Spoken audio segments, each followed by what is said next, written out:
The first sign of trouble wasn't a police cruiser or a letter in the mail. It was a woman in a pink tracksuit standing at my fence line with a clipboard and the kind of smug expression that said she'd never been told no in her life. Her name was Karen Whitmore, president of the newly formed Rolling Pines HOA and self-proclaimed guardian of community standards.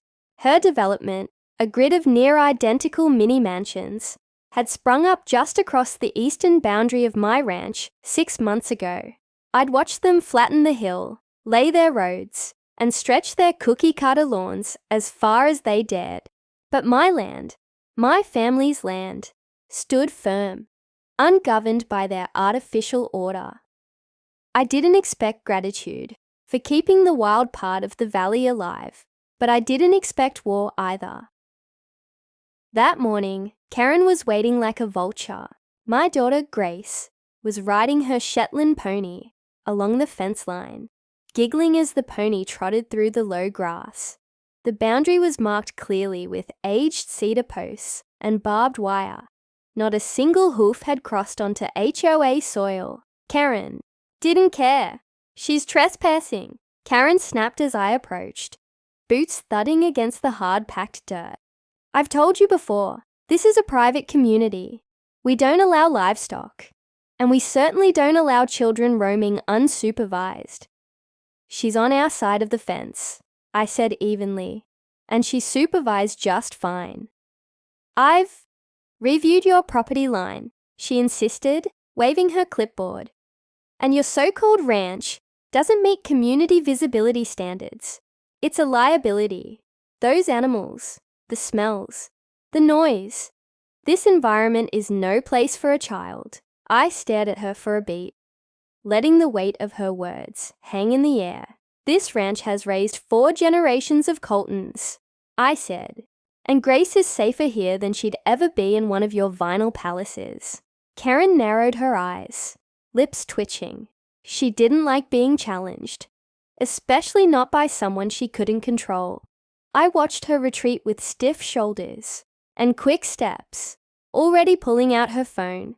Grace trotted up beside me, sunlight catching the glint in her hazel eyes. Was that the HOA lady again? She asked. I nodded. She's just confused about where the law ends. I didn't cross the fence, Grace said, a little too quietly.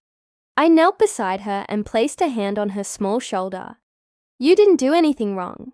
People like her get loud when they realize they don't have power. That evening, I thought it would blow over. I was wrong. 2 days later, while I was inside reviewing incident reports from the county, part of my duties as sheriff, I heard tires crunching over gravel. I looked out the front window and saw 2 sheriff's deputies stepping out of their cruisers, hands resting near their belts. I walked out calmly, my hat pulled low, badge hidden beneath my flannel shirt. Grace peeked from the barn doorway, confusion shadowing her young face. Afternoon, boys, I greeted, keeping my tone neutral. What brings you out here? The younger deputy, Roland, fresh out of academy, held a clipboard awkwardly. We received a call from a member of the Rolling Pines HOA, he began, eyes darting. There was a report of a minor being kept in unsafe conditions. Possible child endangerment. My jaw tightened. Is that so? He nodded. We were told the child might need to be removed. CPS is on standby. We're here to assess the situation. I pulled my badge from beneath my shirt and let the sunlight catch it. I'm Sheriff Wyatt Colton, I said slowly, deliberately. This ranch is my jurisdiction. That girl is my daughter. And you just rolled up on a law officer's home over a complaint made by a neighbor with a clipboard and a personal grudge. Roland froze. I didn't know, sir. We were just following protocol. Then follow it correctly, I said. You've got no warrant, no probable cause, no signs of abuse. And that false report your caller made, that's a criminal offense. Karen appeared behind the fence, like clockwork. Phone raised, recording. Her expression was victorious. She doesn't look safe, she called out. This whole place is a hazard. Someone has to protect that poor girl. I turned to face her, my voice cold as mountain steel. You keep this up, and I'll protect Grace. From you. Karen's smile vanished. The deputies left, visibly shaken. Grace ran into my arms, her pony forgotten, and as I held her, I realized this wasn't just a petty feud anymore. This was war, and she had no idea who she was picking a fight with. The morning after the incident, I found a letter stuffed inside my ranch's mailbox. No postage, no return address. Just a single sheet of HOA stationery with a typed notice. Immediate action required. Your property is in violation of Rolling Pines community standards. Failure to comply may result in further action. I nearly laughed. Their community standards held no weight beyond their borders. My ranch was county land, grandfathered in long before their subdivision even had blueprints. Still, the gull of it churned something in my gut. Karen wasn't just overstepping. She was building momentum. By lunchtime, I had 3 more notices pinned to my fence. One claimed my barn was an unregistered structure. Another cited noise pollution from livestock. And the last, my personal favorite, accused me of endangering local children by keeping a predator-class animal without proper containment. It included a photo of my dog, Duke, a 12-year-old golden retriever with a limp. This wasn't a misunderstanding anymore. Karen was escalating. She'd tasted a flicker of authority the day she called the cops, and now she wanted the whole flame. I drove into town that afternoon. The courthouse was quiet. I handed a copy of the deputy's incident report and the fake violations to the county clerk and filed a notice of harassment. Then I stopped by the sheriff's office, my own, and called in a favor. Deputy Martinez, a veteran with 20 years under his belt and 0 patience for games, raised a brow as he flipped through the files. She tried to get a CPS call through dispatch using a community complaint. He asked. Not just that, I said. She's attempting to create a paper trail, force an intervention. If I weren't the sheriff, Grace might have been taken. He shut the file hard. You want me to knock on her door? Not yet, I said. Let's do this clean. Back at the ranch, Grace was quiet, too quiet. She sat on the porch, brushing her pony's mane. Her usual spark dulled. I joined her, handing her a mug of warm cider. She said I shouldn't be near her neighborhood. Grace mumbled. That I don't belong. She's wrong, I said. And more importantly, she's afraid. Of me? Grace blinked. Of what she can't control. I corrected. That night, I installed 3 motion-activated cameras along the eastern fence. I didn't trust Karen to keep her chaos on her side. And I was right. The very next day, I caught her walking through my pasture. She wore oversized sunglasses, a floppy hat, and carried a tape measure and smartphone. She moved with the clumsy stealth of someone who'd only seen trespassing in courtroom dramas. I didn't confront her. Not yet. I let the cameras roll, collecting the evidence like gold dust. But I did visit the Rolling Pines development and parked just outside their community clubhouse. HOA meeting night. Karen was already inside when I arrived. Head of the table, gavel in hand, surrounded by blank stares and hesitant nods. I waited until new business opened. Motion to recognize Sheriff Wyatt Colton. Someone said from the back. Karen turned, confused. Sheriff Colton. He's not a member. No, I said, stepping forward. But I'm a resident whose land you've been harassing, and I've brought a few things to share. I passed around copies of her fake notices. Then I played the video, projected right onto their back wall, of Karen trespassing onto my property.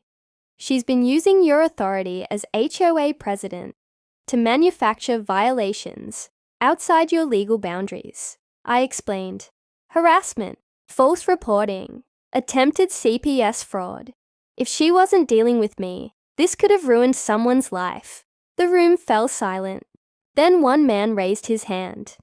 She fined me $500 last month for a missing flower bed, he said. She told me our fence had to be blue. Another added. Karen stood, eyes wide. This is slander. You're trying to humiliate me. No, I said. You did that yourself. I left the meeting with a copy of their bylaws, a crowd of stunned residents, and a satisfied sense that her mask had finally slipped. But Karen wasn't finished. She didn't get mad.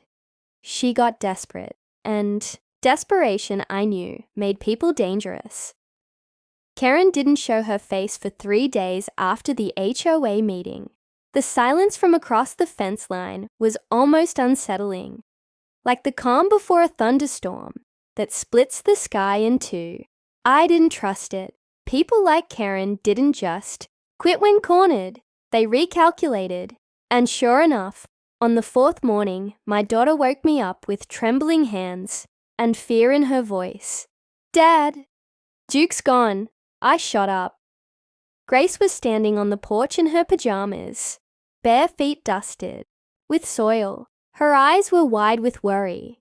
The gate was open. I looked everywhere. I didn't panic.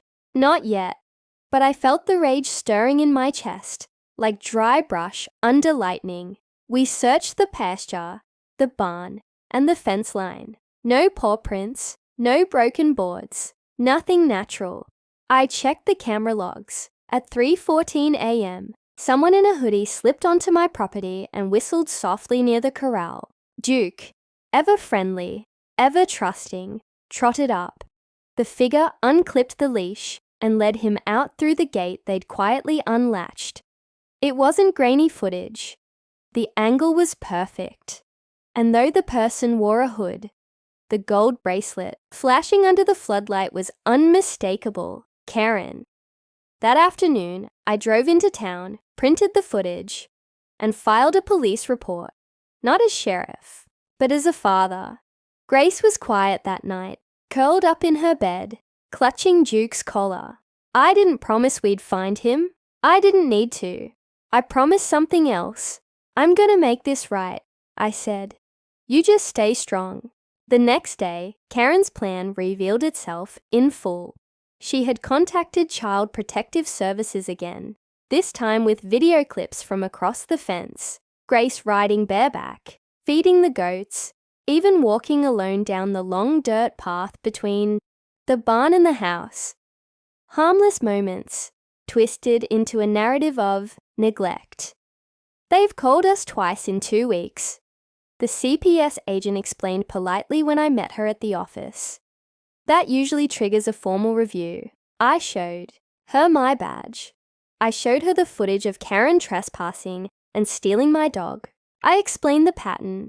She sighed. This is highly irregular. No, I corrected. It's criminal. And you're being weaponized by a woman who's trying to retaliate against me through my daughter. She didn't argue.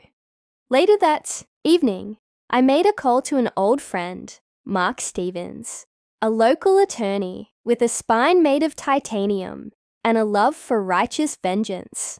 He reviewed everything: the trespassing footage, the false reports, the harassment claims, the CPS angle. She's built a house of cards, he said. We just need the wind. So, we filed 2 lawsuits, civil harassment and intentional infliction of emotional distress. But that wasn't all. The final nail came from within the HOA itself. The vice president, an older woman named Linda Tate, knocked on my door one morning, holding a manila envelope. I'm not like her, she said. None of us knew what she was doing behind the scenes. But after what she did to your daughter, I can't stay silent. Inside the envelope were HOA emails Karen had sent, bullying tactics, threats of made-up fines, even an admission that she might need to provoke Colton into an overreaction. She wanted to paint you as unstable, Linda whispered. Use your badge against you. She failed, I said quietly. The final piece fell into place when Duke wandered back onto the property 5 days later, skinny but alive. He had a small cut on his ear and red marker scribbled on his collar. Stay off our fence. Grace cried for 10 straight minutes as she hugged him. Then she looked up at me with a new fire in her eyes. What are we going to do now? I gave her a smile, the kind that says war's over, but justice is about to begin. We're going to show her what real law looks like. The courtroom wasn't packed, but the energy inside was electric. Karen stood at the defendant's table, face pinched, lips thin, sunglasses perched atop her perfectly coiffed head, like a crown on a crumbling queen. She didn't look at me, not once. Her attorney whispered something into her ear, but she didn't react. She was already unraveling. The judge glanced over the paperwork I'd filed alongside my attorney, Mark. The lawsuit listed a litany of offenses: harassment, defamation, trespassing, false CPS reports, theft of property, and emotional distress, particularly what Grace had endured. But the real weight wasn't on paper. It was in the testimony. Linda Tate took the stand first, her voice trembling at the start, then growing stronger. She used our HOA funds to pay for surveillance equipment. She told me she was going to trap the sheriff in a CPS scandal so she could take his land or get him fired. Gas rippled through the room. She made us think we were following rules, but really, we were just covering her vendetta. The video footage came next. Karen sneaking through my fence, whistling to lure Duke, her text messages, screenshot after screenshot, mocking Grace, accusing her of being wild, unsocialized, and unsuited for civilized living. Even the CPS worker I'd spoken to gave her testimony, confirming that both calls were anonymous, but followed a script. She reported the child as unbathed, neglected, and surrounded by aggressive animals. The agent read, "When we arrived, Grace was clean, calm, and polite. Her environment was safe. Her father was clearly involved and attentive. There were 0 signs of abuse." Karen's lawyer tried to object, citing community interest and her concern for local standards. But then I took the stand. I didn't wear my badge that day. I didn't need to. My voice was steady. I've been in law enforcement for over 20 years. I've dealt with hardened criminals, gang leaders, fugitives, but I've never seen anything as insidious as what Karen tried to do to my family. She didn't want justice. She wanted power. And when she couldn't control my land, she came for my child. I paused. But this isn't about personal revenge. It's about boundaries. Legal, ethical, human. She crossed all of them. The judge ruled in less than 10 minutes. Karen was found liable for civil harassment, emotional distress, and trespassing. She was ordered to pay damages, barred from any contact with my daughter, and stripped of her position within the HOA. A restraining order was placed on her immediately. Her name, once whispered like royalty in her community, was now shorthand for shame. But that wasn't the true victory.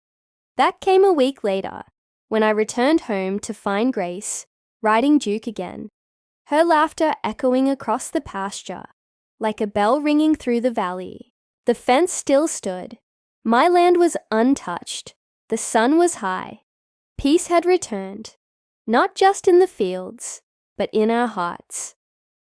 That evening, I poured 2 lemonades, one for me, one for Grace, and we sat on the porch watching the wind dance through the tall grass. She looked at me and said, "You didn't have to do all that, Dad. You could have let it go."